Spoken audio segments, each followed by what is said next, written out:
जगन्नाथ जगत ठाकुर शतदल पद्म पादे प्रणाम मोर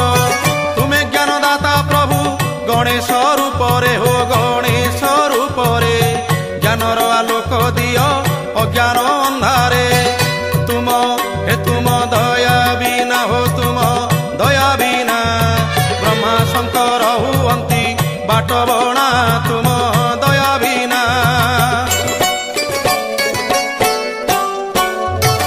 तुम कृपारु मो कंठ नाम गाऊ थाऊ जगत हित कारणे ये जीवन जाऊ तुम कृपारु मो कंठ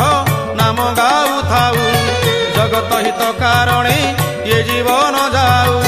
तुम करुणारु प्रभु जहा मु गाइबी हो जहा मु गाइबी शुणिले जगतवासी धन्य मु होइबी।